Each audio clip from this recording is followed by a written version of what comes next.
A história dos direitos sociais e trabalhistas no Brasil é marcada por três elementos fundamentais. Em primeiro lugar, um conjunto de lutas populares e trabalhistas em defesa de direitos e em busca de conquistas capazes de melhorar as condições de vida da classe trabalhadora e das camadas populares do país.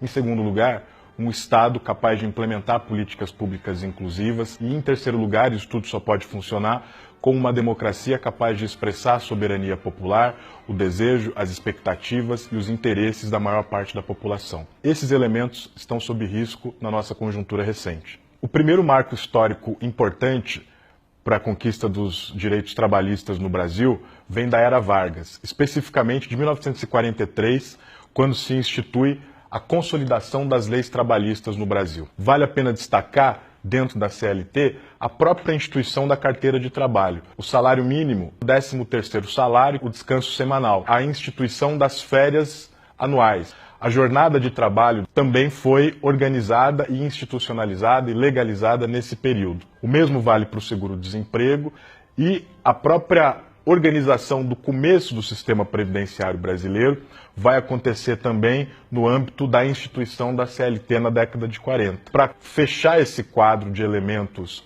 fundamentais dos direitos trabalhistas, há a possibilidade de negociação coletiva para que os trabalhadores tenham fortalecido as suas demandas e os seus canais de interlocução com o empresariado. Assim como a CLT é um marco fundamental para os direitos trabalhistas, a nossa Constituição de 1988 é um documento essencial para o avanço dos direitos sociais no país. E nesse capítulo merece destaque, fundamentalmente, a maneira como os direitos sociais entraram na nossa Constituição.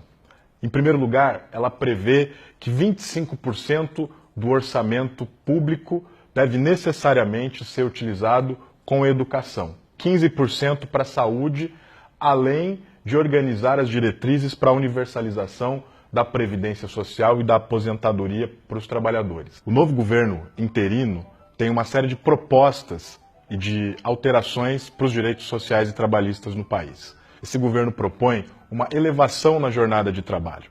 O diretor da Fiesp chegou a insinuar que o Brasil deveria adotar uma jornada de trabalho de 80 horas semanais. Isso significa consumir todo o dia do trabalhador com o tempo de trabalho, sem deixar nenhum período de descanso, de convívio com a família, de socialização com os amigos. Esse governo propõe a terceirização das atividades como um principal mecanismo de contratação. Além disso, uma medida dramática proposta por esse governo é a impossibilidade de que os trabalhadores demitidos acessem ou reclamem na Justiça do Trabalho.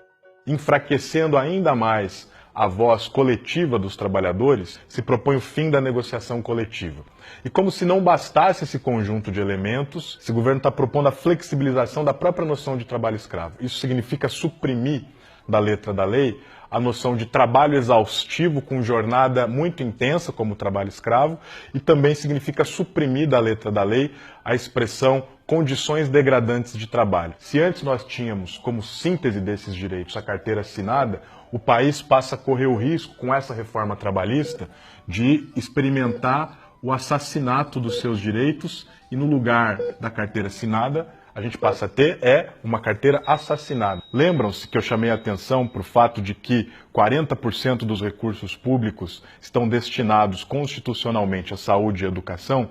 Pois bem, é exatamente com isso que o governo quer acabar. Ele quer desvincular qualquer tipo de orçamento para educação e saúde de obrigatoriedade de conversão e investimento em políticas públicas. O atual governo interino tem proposto uma emenda constitucional que tem como objetivo congelar todos os gastos com políticas sociais por 20 anos no país, sacrificando por 2 décadas, por uma geração, a possibilidade de melhoria da saúde, da educação, da seguridade e da própria previdência no país, que também é um objeto de investida desse governo interino. O que se apresenta é o desejo de ampliação da idade mínima para que o trabalhador possa se aposentar. A proposta do governo é aumentar em mais 10 anos trabalhados, para casa dos 70, dos 75 anos, essa possibilidade de aposentadoria. Além disso, um elemento que precisa ser destacado está no fato da tentativa de encolhimento do auxílio-doença. E para terminar, esse governo tem como objetivo restringir o acesso à previdência rural para os trabalhadores do campo. Se esses pacotes forem implementados, há uma imensa tendência de que haja uma concentração de renda e de riqueza no país. Nós temos uma divisão onde 1% da população, que está no topo da pirâmide, detém o equivalente a 1/3, 30% de toda a renda do país.